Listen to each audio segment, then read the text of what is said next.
Om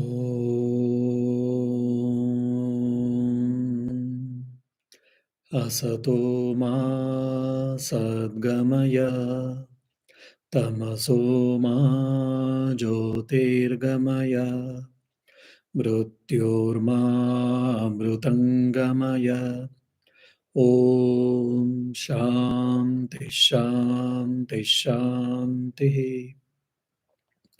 O Lord, please lead us from unreal to the reality, ignorance to the knowledge, and from death to immortality.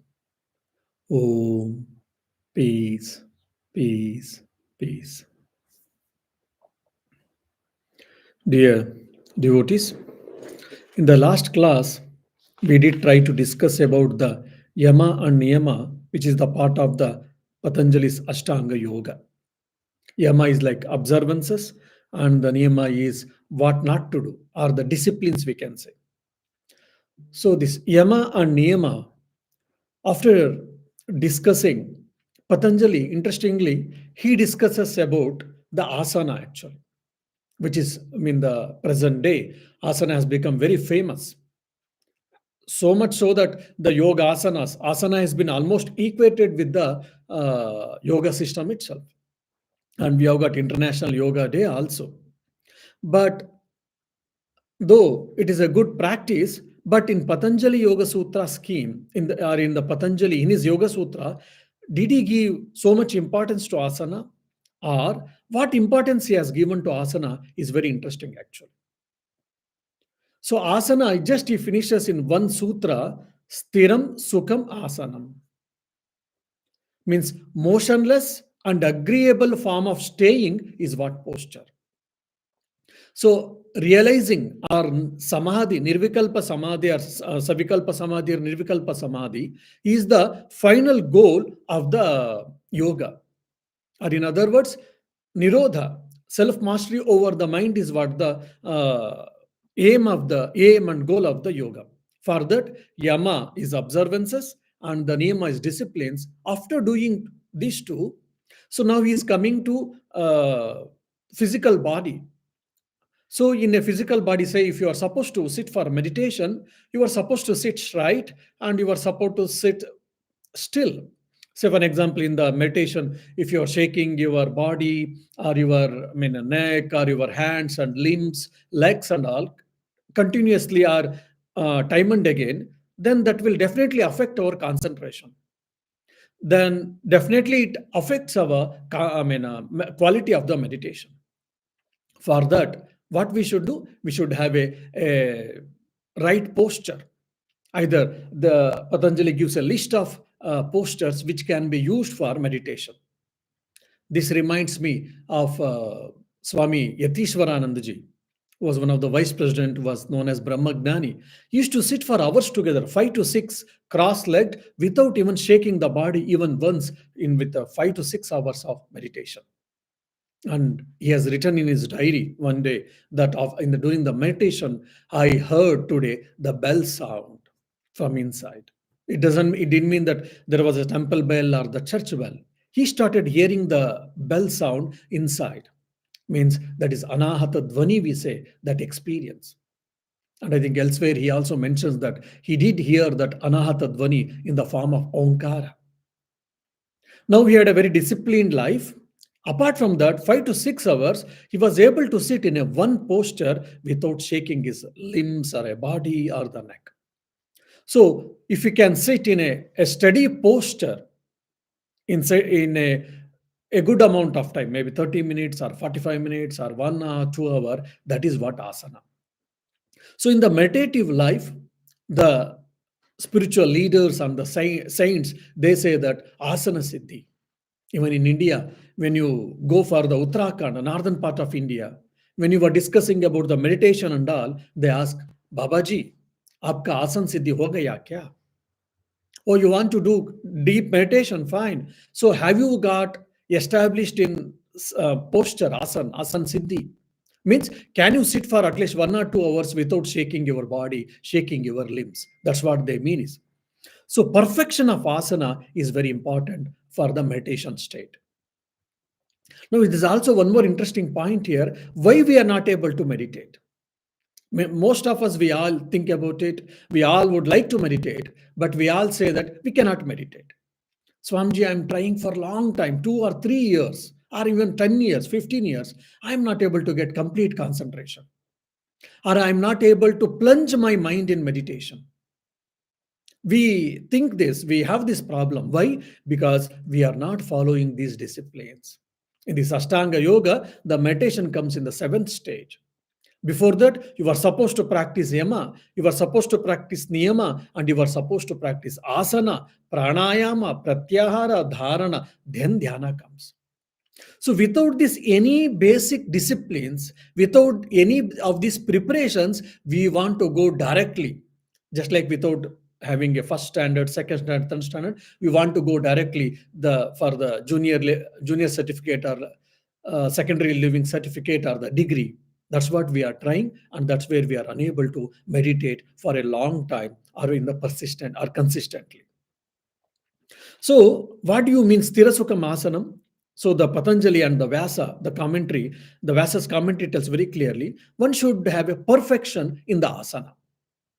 What does it mean? For example, you are sitting in a swastikasana or padmasana. You should be able to sit in a comfortable position without any pain and with relaxation for long hour. Without pain, we can understand. It should be comfortable for us, we can understand. That should be relaxation, it seems. That too, for a long time, we should feel that it is a relaxation. It is not a cumbersome. In the meditation, when we are sitting for half an hour, say, without shaking our body, it becomes very cumbersome for us. It can be very painful or very hard for most of us.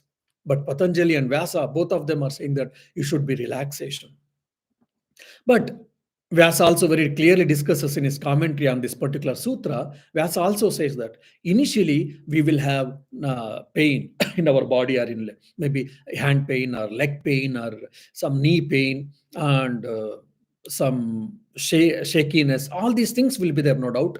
But with a consistency or with a constant effort, you will be able to overcome all these things. And asana also includes physical health and well-being also. And whatever the today yogasanas we are speaking, that is a part of Raja Yoga, that is a part of Hatha Yoga Pradipika, it is a part of Gerunda Samhita mostly. So for the Patanjali, asana means it is a steady posture by which one can meditate. That doesn't mean that we should not do yogasanas, we are undermining what you say yogasanas. No, that is all required to keep a good physique, to keep a healthy body, no doubt. But all of them are part of the Raja Yoga, Hatha Yoga Pradipika, or Gerunda Samhita. The Patanjali doesn't discuss any of them, traditional, I mean to say. So, interestingly, in the next sutra, he says, if you get steady with the posture, asana, what happens? Yes, so you will be able to try to, when your body has been still, so you will try to still your mind. That's what it happens in Pratyahara and Dharana. That's what we can expect. Now he's telling very clearly in the next sutra, tataha dvandvani abhighataha, he says.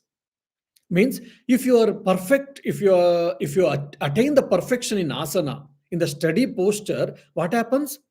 The devotee spiritual aspirant can go beyond all the dualities. For example, we have got cold today. Sometimes people feel that, oh, today so much cold, so much dampness. I'm not feeling anything to work. I'm not feeling to meditate. I'm not feeling to read or meditation practices or any constructive work. Basically, we are not interested. We may feel it. That's all happens because based on the external weather, external environments, external situations, our moods gets oscillated. Sometimes we are happy, sometimes we are unhappy. Based on our mindset or the emotions, we are ready to practice spiritual practices or meditation or not. Now, one who gets established in this asana or asana siddhi, he will get beyond, he will transcend all the dualities. Whether there's a scorching sun, whether there's a too much tormenting heat, or whether there's a biting cold, if he is a man of meditation or he wants to practice meditation, he is not perturbed by that, and he'll be able to sit and meditate for long hours. So he's not easily carried over by the external situations and external things. It's the same thing we can observe in the Himalayan masters or all the saints across the world, like Saint Kevin, Saint Patrick here, for example, all the saints across the religion, across the world. So there were so many external difficulties for all of them. They didn't had a proper house, basic necessities were not there. They had a square meal was not there. They had to live in the very tough weather, hard weather, but still they were able to do spiritual practices. Why? Because of this disciplined life. Even in the Himalayas, you see there are few monks I have seen. Even when I went into Kedar and all, I was wearing two sweaters and a monkey cap with a shawl and all. But we have seen monks wearing a one maybe a thin sweater and in the ice, just sitting in the cross leg and meditation for long hours. How? Because of the control of the mind and because of some special yogic practices, and also because they have established in the asana siddhi, so they have their body and mind has gone beyond all these dualities. And in the Vyasa, while commenting on this asana sutra and asana, he gives few list of asanas, means Padmasana, Virasana, Bhadrasana, Swastikasana, Dandasana, then Krauncha Nishadana, like that. Few of 8 to 10 asana names he gives. Any of them you can use for meditation, whichever is comfortable. Even Vajrasana also can be added here. Whichever is comfortable for you, the posture, whichever you can stay with relaxation for long hour, practice it so that you can practice meditation. You can try to practice meditation. And so asana means it is not only exercises, it is a steady posture. And the Vyasa gives very interesting commentary in this. So when your asana siddhi means what? When you are sitting in a posture, it should be steady, and you should learn the mindfulness. And not only that, that posture slowly it should bring relaxation for the spiritual aspect. Very interesting, actually. And for that, they give a different techniques. Like you can meditate, or you can probably think of the infinite sky or a void, and slowly you can think of it, and slowly you can feel the relaxation, and so much so that you will forget that you have got a body, which is very difficult for us. If you are probably, if we are observing, we are watching a cricket movie, and our mother or father is calling, or if there's a mobile, I mean there's a call from my friend, I may not hear even that sound because my mind is fully concentrated. I'm fully occupied, my mind is fully occupied while watching the cricket. That is quite possible. Or I'm thinking something, I have lost my mind with some problem, then someone is calling, someone is knocking the door, we don't hear because mind has been completely carried over in that particular direction. But it is very difficult for us to think or feel that I don't have a body, except in a deep sleep or in a coma state. But he says, if you practice this asana siddhi, asana properly, then what happens? A lot of techniques are being given. I'm not discussing because if you don't have a proper guidance, then you are not supposed to do that. He says that your body gets relaxed. Not only that, you will get away from this notion of body. Means I have got a body, you will forget. What a beautiful understanding or the spiritual practice one can get it, we can say. And so as if you will feel that the body is non-existent. When you get that asana siddhi, as if your body you get relaxed, and as if you will feel that your body is non-existent, you have a body, you will forget. Okay, now so physically you have been strong, you are feeling relaxation, and if you practice with some some techniques, then slowly your body will not be a burden for meditation, rather it will be a relaxation, and you will forget the notion that you have got a body. Afterwards, then the fourth one is pranayama. On the lighter side, they say if you don't know pranayama technique, if you do wrongly, then what happens? Prana will go to yama, means you may die. There are very few incidents where the pranayama they have done in a wrong way. For a long, very advanced techniques without proper guidance they have done, and some people have lost their life. There are few utterance, a few mentions. In general, it is not so. Now here pranayama, you see how step by step, the author or the Patanjali is going. First, he asked us to observe some things like ahimsa, satya, asteya, aparigraha, brahmacharya, and all. Then afterwards, he asked us to practice some disciplines. So that means this from yama and niyama, we are culturing our mind actually.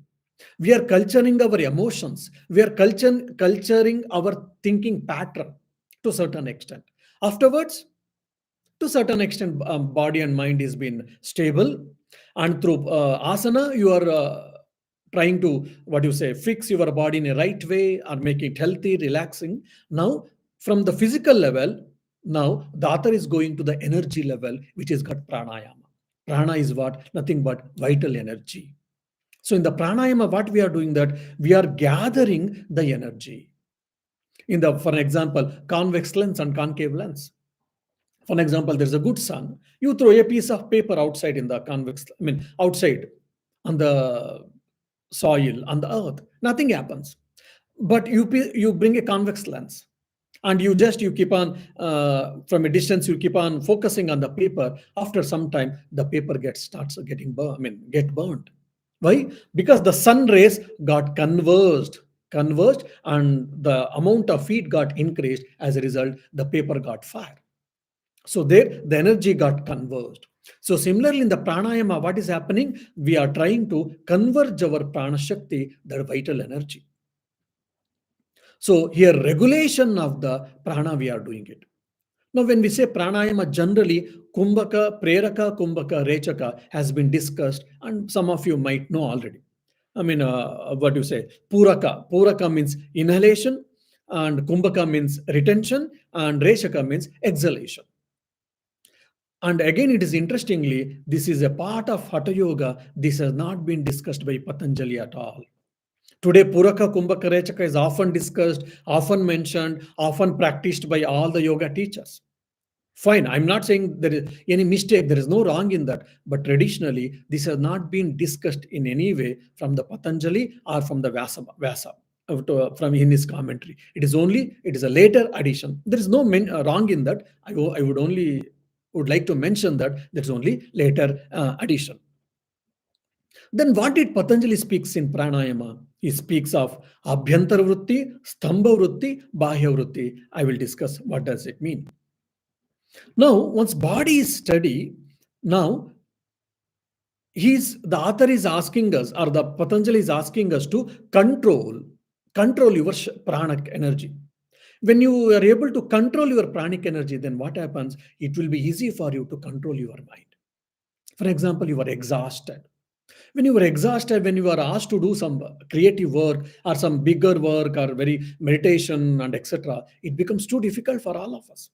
If you have got full of energy, then yes, it becomes probably a bit easy. So before going to that meditation state, so we are trying to what you say converge the energy, or trying to gather the prana shakti so that we can do the practice, spiritual practices. So now here we can very well we can understand that how we have to prepare our body and mind for that meditation. Why we are not able to concentrate, we can understand here. So here pranayama, we are trying to control the prana, and Swami Vivekananda gives a wonderful explanation in this Raja Yoga. I mean, the story goes like this: a minister was accused of some wrong things or corruption. So the king ordered that the minister should be put in the jail. So he was put in the cell. The cell was in the probably in the fort, at the end of the fort, in the top tower. In the tower, there was a jail cell. In that cell, he was put. But unfortunately, the wife of this minister, she was unaware of all these things. She only know now evening is over, but my husband has not come from the palace. Unfortunately, she didn't know. So she went in search of the husband. So while she was going near palace, suddenly she heard someone is calling her. Then she saw in and around and all. Then she was able to understand that she's getting the voice from above. Then again, after observing, she understood that her husband is in that tower, up tower. Then she asked, "Why are you there? What are you doing?" Then the minister asked, "I've been accused." Unfortunately, because of some political issues, I have been accused of some corruption. So I have been put under cell. I have been arrested. I'm imprisoned. Then obviously, a minister's wife, she felt very unhappy, and she said, "You are such a pious man. How can you? How can the king do all these things?" Minister said, "Don't get panic. Just listen to me. What you should do now." She said, "Yes." Interestingly, he said a particular insect or a bee and honey and small thread and bigger thread and rope. Like this, two, three sizes of ropes and a thread you bring. Interestingly, but wife, the lady, she didn't understand initially, but whatever the husband said, she followed everything she brought. Then he said, the small tiny thread you tie to the bee, okay, and in the tip of the bee, you just apply the honey bee and leave the thread loosely, and you leave the bee on the wall of the fort. Then the honeybee was thinking that somewhere the honey is there. In search of that honey, it started climbing. Slowly, it started climbing. Then enough, the small thread was over, and the bigger thread was attached to it. And again, bigger thread, again bigger thread, and biggest thread, then rope. Then by the time the bee or this particular worm, when it crawled and when it went to the top of the tower, slowly the minister got the thread and he pulled and he got a rope. With the help of the rope, he broke a bar of the window, and in the top tower, with the help of the rope, he came down. Swami Vivekananda gives this example. Now you see, the whole thing started from the small thread. If you tie the small thread with the rope and if you pull either upside downside, it would not have been possible. But from small thread to big thread, bigger thread, biggest thread, and rope, that's how it happened. He gives this example. So similarly, this prana looks very simple, or just air or a prana or energy, but controlling this, regulating this, one can control the mind. And even there are in Hatha Yoga Pradipika and Gerunda Samhita, there are so many things. By doing advanced practices, pranayama techniques, one can get occult powers. One can get different powers because you are able to control your prana, you are able to control your mind. Because of that, you'll be getting different occult powers. Clairvoyance, like anima, lagima, mahima, garima. These are different occult powers. All these things is possible with the pranayama.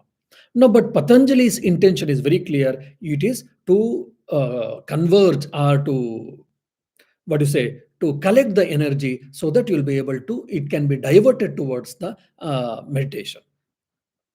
So in pranayama, actually, you are trying to control the prana. By trying to control the prana, slowly you will be also controlling the restlessness of the mind. You will be arresting the restlessness of the mind. It is very important. We have to understand. And I told Bahya Vritti, Abhyantara Vritti, Stambha Vritti, which has been discussed by Patanjali in his Yoga Sutras, not the Preraka, Kumbhaka, Rechaka. What is this Bahya Vritti? Bahya Vritti means external operation. In external operation means you try to, you try to exhale your breathing in a particular format. There are a lot of discussions about this in the Vyas's commentary. I'm not going to details, like depending on the space, depending on the mind, depending on the energy, depending on the time, all these things can be calculated and can be practiced. So in the Bhaya Vritti means it has an exhalation.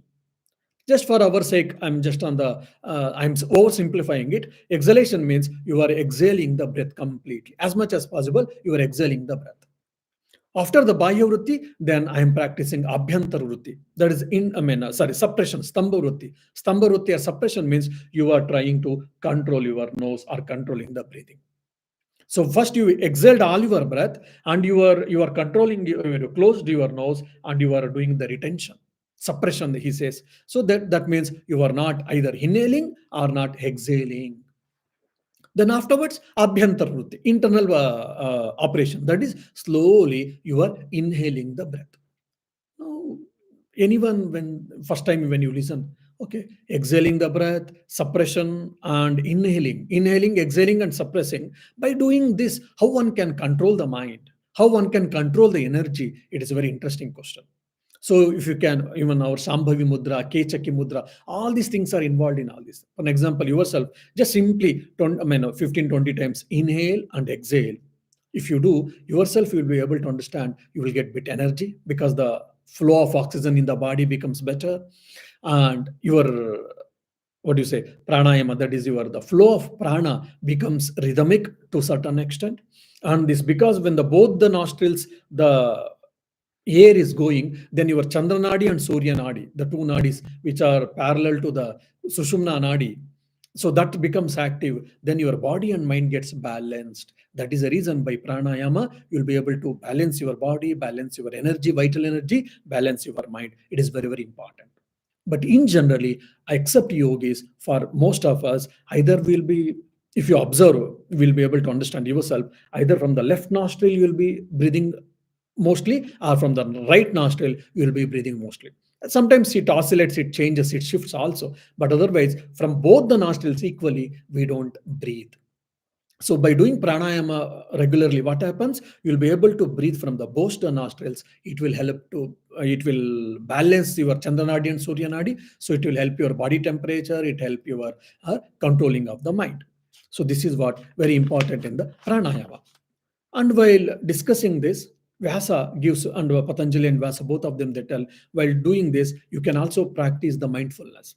While inhaling, you can feel that you try to focus on one idea, or one object, or one maybe in sound. Slowly, you can, like chanting Om, you can inhale, or chant, or trying to closing your eyes and trying to think of a rose flower, or trying to think of an ocean, or even maybe God. Slowly you can inhale, then thinking of the God or whatever you were, while inhaling whatever you were doing, that continuing that, you can suppress stambhana vritti, and afterwards abhyantara vritti also can be practiced. By that, what happens? So you are trying to focus your mind, you are trying to regulate your energy, and you are trying to practice this pranayama. So pranayama means it is not just inhalation, exhalation, retention. Apart from that, there should be mindfulness also. So you can take a particular object, particular sound, or particular even God, you can do it, and you can do these things. That's why they say sagarbha sabhija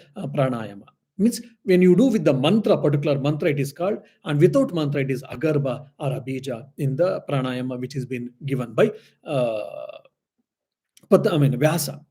Now, by doing this pranayama, according to the Vyasa's commentary, one is that your prana shakti gets accumulated, and not only that, it also removes many impurities, and it makes your body and mind light, so that you will become fit enough to practice meditation.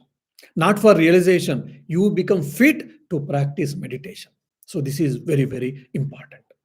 Now very well we can understand. So many times, even recently, a lady devotee had come. Swamiji, I am trying to practice meditation, but I am unable to.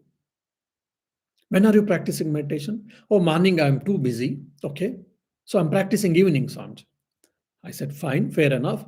When are you practicing evening? Once I come from my office, just I fresh up and I have a cup of tea and I sit for meditation. So before sitting meditation, do you do anything else? She said, no, Swamiji. So just I said, and however my guru had taught the steps, I start doing it. I said, there's a problem. Because until otherwise you are established to a certain extent, what happens? Because from morning to evening you are working. Some energy has been, physical energy has been drained out. Not only that, you might have spoken with people, you might have thought many things and all. Suddenly you go and sit. You got fresh up, no doubt, and have a cup of tea or coffee, fine, and you go and sit immediately, because the whole day you have left your mind freely, and now you go and sit and try to concentrate, your mind doesn't listen. He's Your mind start telling, Are, till now you are all right. You had let me free and I was going here and there roaming. Partially you were trying to control me, or you were partially trying to concentrate. Now all of a sudden you want to sit still and you want to quieten your mind, you want to quieten me and you want to concentrate. What is this? From morning to now you were okay. Now why you want me to push to something else? Your mind doesn't listen. Then she asked, what should I do, Swamiji? Then I said, if you're an emotional tempered person, then try to listen for 10-15 minutes at least, because time is a factor for all of us. 10-15 minutes, at least try to listen for soft music or a devotional music. Or if you are a knowledge tempered person, more the towards the knowledge or reading and the gnana, then try to read some good books, spiritual books, for 10-15 minutes. Then you give certain instructions to your mind, like trying to think that, oh mind, I'm trying to practice meditation. By that, I will have a physical health, mental health good, and it also helps us to go towards God. So please be with me. And you are giving instructions to lock all the doors and windows of your own mind, room called mind. And slowly, slowly, you are praying for everyone, praying for yourself, praying for the people who helped. All this step by step, when you do, then your mind gets bit calm, get bit settled. Then you can try to do japa or meditation. She said, thank you. And I think she's practicing now. So these preparations are very, very important for our meditation. So this yama, niyama, asana, and pranayama, all these things are very important to have a control over your body, and to control have on your emotions, and to control have on your mind. So without any of them, is it not possible? Swami Brahmananji says that if you practice devotion, this pranayama, by pranayama kumbhaka, that is the regular breathing, whatever you can get, regulated breathing, it is possible, they say that. But provided if you have got that intense love for God. I'm not saying of parabhakti, at least even Vaidhi bhakti maybe, at least you should have that intense love or urge for God, to see God, to experience God. If it is very much, even by that bhakti yoga practices, one can attain these things, has been told in the bhakti yoga shastras also. Now it is up to every individual to understand. Otherwise, doing some exercises and trying to have a control over body and mind, control of emotions, it is very important for spiritual life, and it is also very important for the quality meditation. Now, today I will be speaking of Pratyahara. Asana over Pranayama. In Pranayama, there are different techniques are there, and how to practice, and there are different type of advanced practices also as there. I'm not going to that. Only just briefly I've told what is Pranayama. Now I'll be telling Pratyahara. But unfortunately, it is very, I don't say bad, but it is very unfortunate that most of us, including the yoga teachers, have neglected this Pratyahara at all. Pratyahara is, of course, some of the people say from Yama to Pratyahara is a Bahiranga sadhana, external sadhana, and Dharana Dhyana Samadhi as the internal sadhana, Antaranga sadhana. Some commentators say no. Some commentators say no. First four, Yama, Niyama, Asana, Pranayama is Bahiranga sadhana. Pratyahara, Dharana, Dhyana, Samadhi is Antaranga sadhana, they say. But every one of them, they understand and they tell the commentators that Pratyahara is the connection, important connection between this Antaranga sadhana and Bahiranga sadhana. And not only this, the Swami Shivananda from Divine Life Society, he goes to the extent saying that Pratyahara itself is an yoga. It is an independent yogic practice. If you get established in Pratyahara, then the Samadhi or Nirodha is quite obvious for you. He goes to that extent actually. But unfortunately, in these days, I observed Pratyahara has been neglected, or has not been given due importance, or just they mention about Pratyahara, just withdrawal of the sense organs, they say, but they don't discuss about it, which is very important part of the spiritual life or the yogic way of life. So because see, this Ashtanga Yoga is what they are giving, they are nothing but inner tools, spiritual tools given by Patanjali for us to practice, so that we can make our body and mind fittest instrument to experience the Nirodha or the Samadhi. So for that, Pratyahara is very, very important. Now, in the Pratyahara, what happens actually? In the Pratyahara, Patanjali tells that in the Pratyahara, you are trying to control your sense organs. I mean, this beautiful example is given is like elephant was walking, and Mahut, the person who was trying to control the elephant, he was also sitting on the elephant. When the elephant was going, suddenly he saw the banana plantation. Now imagine banana plantation he has seen. Though obviously it belongs to someone, banana plantation, but the elephant wants to eat, no doubt. Slowly the trunk went and it wants to snatch the bananas from someone's banana plantation. Immediately the Mahut who was sitting there, he started poking the elephant with the weapon. So when he started poking it, then the elephant said that my master doesn't want me to take the banana, snatch the banana from the plantation. So it only understand that I'm not supposed to take that, and banana it is trying to keep quiet. Okay, it went some distance, kept quiet, and again that there's a temptation because of banana plantation or something else. Again, the trunk slowly, the banana's trunk is going other side, and it is trying to snatch some other food or some other fruit or vegetable. Then the mahut again he pokes it, again he pokes. Then elephant keeps quiet. This is an example is given for the pratyahara. So similarly, when our mind is going, you are supposed to bring it back. The standard example is, I think one of the lecture I gave this, I mean, story or this explanation. Recently, one of the ladies, she was telling, Swamiji, I would like to practice meditation. Fine, go ahead, but I am unable to. Why? Because whenever I sit morning to practice meditation, our next neighbor, they start cooking. If they start cooking, for what is for you? No, Swamiji, because she's a good cook. While she was cooking, some good fragrance comes and my mind is carried over there. I am unable to meditate. What shall I do? So, so because some good fragrance comes, so her mind goes there, and her mind started thinking what cooking they're doing, what dish, and immediately she's remembering the dish. Probably she's imagining and remembering, and her mouth is watering, and her mind went away, and meditation became the really mirage or just an imagination. So, like that, when you sit for meditation, we say, half an hour I sat, Swamiji. I don't know how that half an hour went. I mean, just I finished. Then I say, either you are good at meditation or you might have slept in the meditation. Be aware. Initial days or in initial practices, you can't have that 30 minutes you sat for meditation, you don't know how 30 minutes went, and you forgot everything, means it is a sleep. So we have to be very careful. That's the one thing. The other thing is 30 minutes I sat. First, the steps has been given by our gurus or teachers. I practiced. Then, in some point of time, my mind went somewhere, either thinking of some family problem or a personal life or some personal and professional life or some friend or some the situation, whatever had happened in the present day or some other day.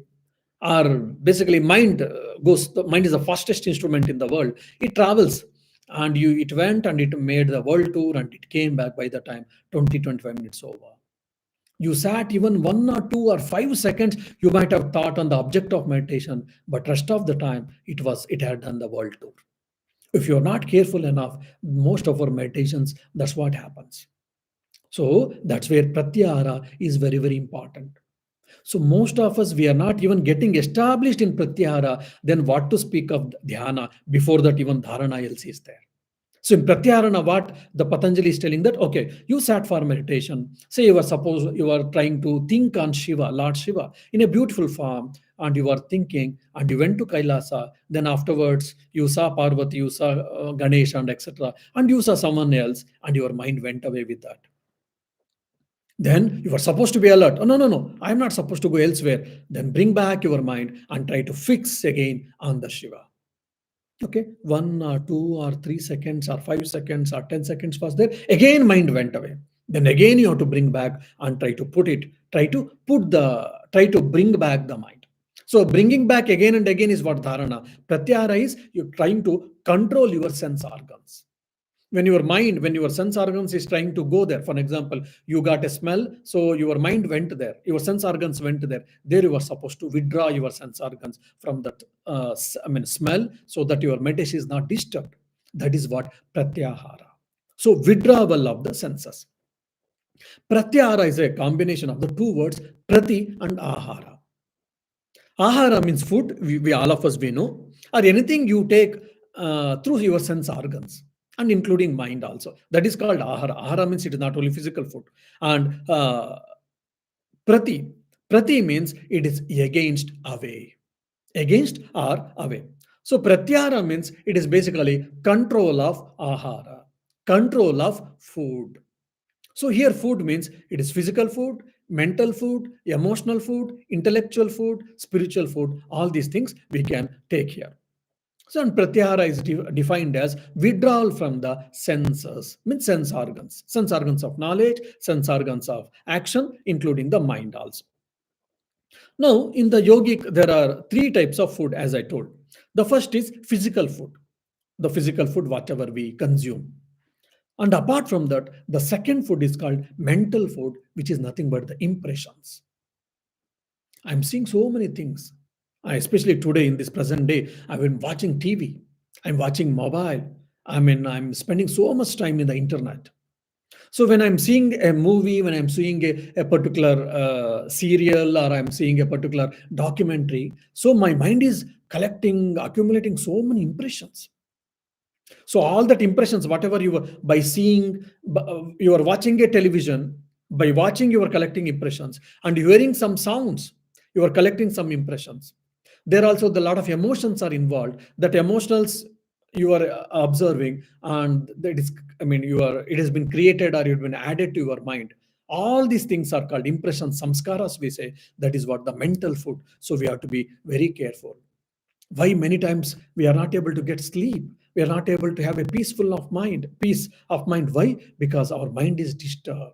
Because mind is disturbed, one is because of problems sometimes, and because of too much mind is occupied with the mental impressions. I'm seeing television, I'm seeing something in the Facebook or in the Instagram, here and there. My mind is getting completely distracted because mind has been filled with so many impressions, unnecessary impressions. That's where we get diverted or diluted. So basically we have to gain mastery over the external influences. This is what I mean, mental ones. The uh, the third one is associations. With what type of people we are having associate. There's a beautiful statement in English that show me your friend, I will tell that who are you. You are associated with whom? Even scientifically, we can say electromagnetic spectrum. In the electromagnetic spectrum, if you see, there is X ray, then Y ray, gamma ray, alpha red rays, infrared rays, all these things. So, for an example, a torch which is able to emit X rays. When you put in that electromagnetic spectrum, when you allow that X ray torch, then what happens? If you observe, then that wherever the X ray was there, X ray particular rays were there, that goes blank because of the same frequency or same wavelength. Why we become so close with people? Because our frequency or wavelength matches. That's how we become close friends. They are very rare indeed. Both are very opposite in nature, but still they become friends. But there should be some commonality, otherwise, it is not possible. So basically, associations are also very, very important. It is nothing but called company. So we should have a good company. We should have a holy company, either with friends and with yourself also. So associations is what very, very important. Because of that, sattva guna, rajo guna, tamo guna can be understood, and that can be a great distraction.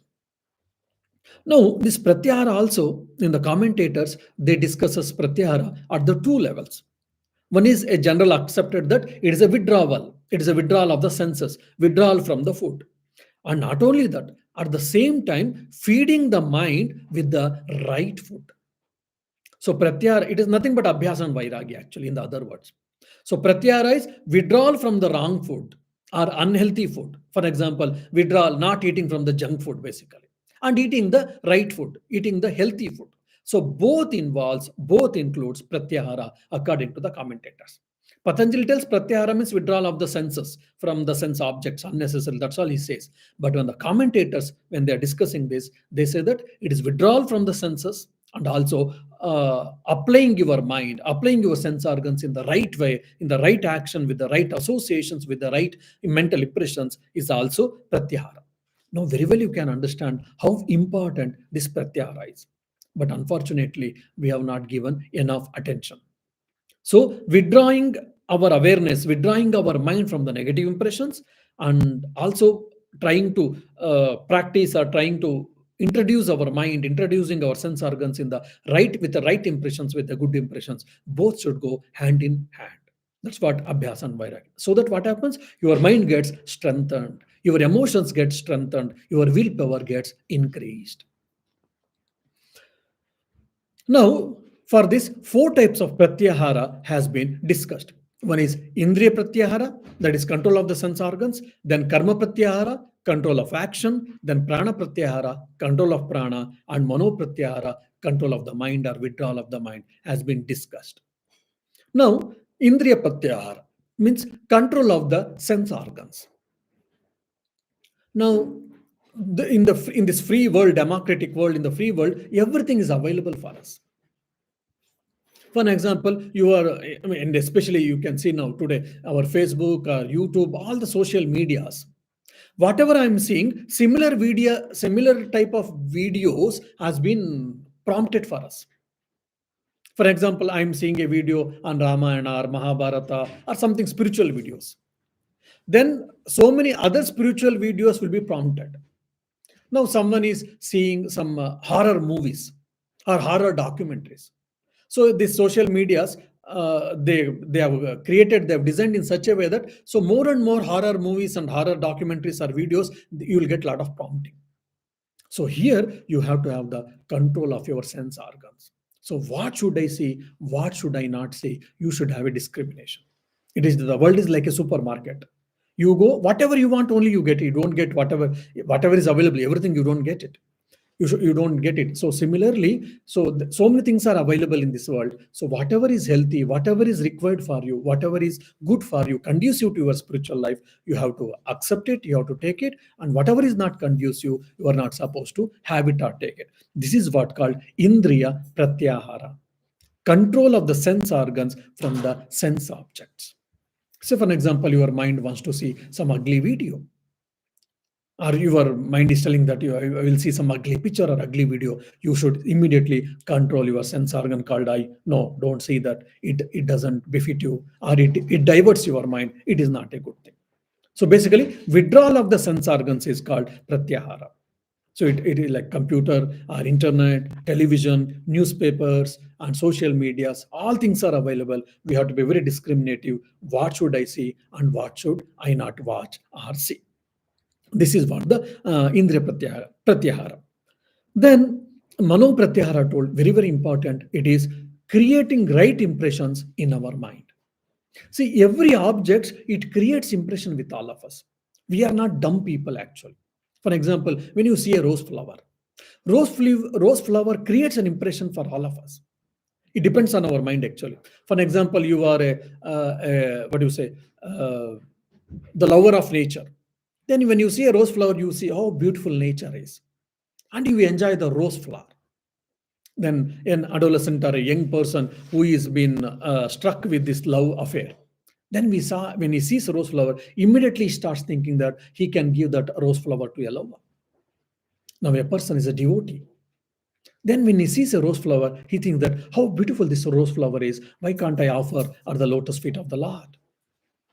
Now, the rose flower is only one objective flower, no doubt, but it creates different impressions for different people.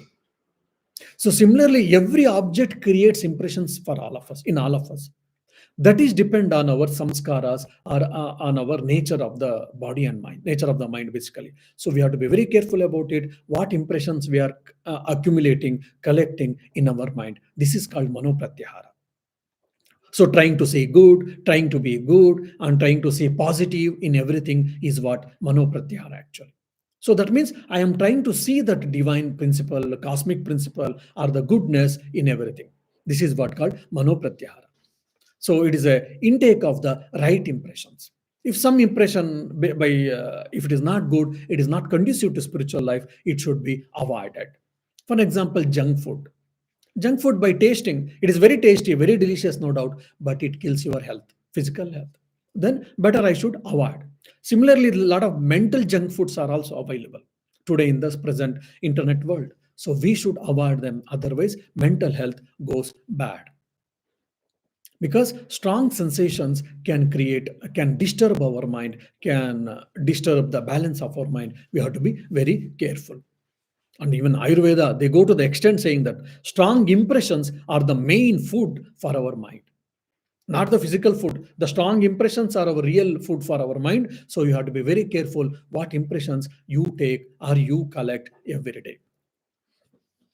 Then the third is what? Associations.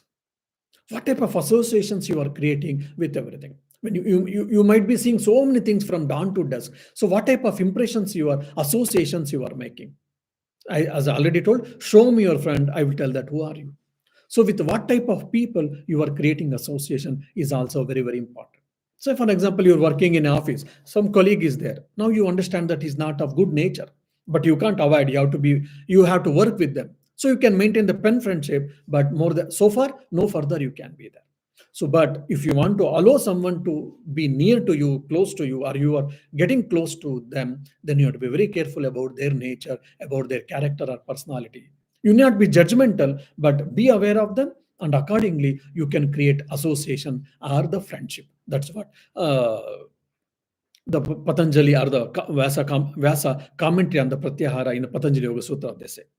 Now, for all these things, the commentators gives few wonderful explanations or probably techniques. Now, how to one is we have to control our sense organs. If the sense organ is going unnecessarily, we have to control. That is the one thing. And apart from that, we have to cultivate right habits, positive habits. Maybe early morning getting up and trying to practice meditation, trying to do some practice what you say japa or reading good books, all these things. Apart from that, try to focus on union impression. They say that union impression means whole of the day you take one single thought, or you may take a single thought. I am the child of the God. Bhava, mood, we can say. That bhava has to be thought over or felt over the whole of the day. So when you are trying to intensify your mind with the particular one of the impression or one of the bhava, then what happens? Slowly your mind gets concentrated or focused towards one positive bhava, one positive mood. Because of that, your mind gets associated with the good association and good impressions, and so that you are getting away from the unnecessary things and you are with the right things. So focusing on the union impression has been told by the Vyasa in his commentary, and creating positive impressions always. That's, I think you know that. And visualization is also very, very important. Of course, when you are driving or when you're doing some work, we have to be careful. But when you are sitting simply, or just you are before practicing meditation, or if you are sitting quietly, or you want to quieten your mind, visualization is also very, very important. It can have a great tool. So visualizing that you are sitting near the God, or you are in the beautiful maybe scenery like on the seashore, and you are just observing the sea, or observing the blue sky, or observing the a beautiful mountain or hill, or like Himalayas even say. So some type of visualization also, it calms down your mind, it helps your to focus, they say that. And apart from that, we have to be very clear this control of the action, which has been discussed in the yama and niyama. And you should be also very clear about what you are thinking also. In this, in the Pratyahara, they say that what do you think is also very, very important. So you have to be very discriminative about this. And in the Vyasa, while discussing this Pratyahara, he gives a beautiful example for this Pratyahara, or especially the role of the mind. He compares the mind like the queen bee. In the honeycomb, honeybees, what happens? Whatever the queen commands, the whole male bees, they follow that. So similarly, if you can control the mind, if you can regulate the mind in the right way, then what happens? All your prana shakti, all your mano shakti, all your indriya shakti, everything will be concentrated, focused. Then that will be help to practice dharana. Now you see, yama, niyama, asana, pranayama, pratyahara is over.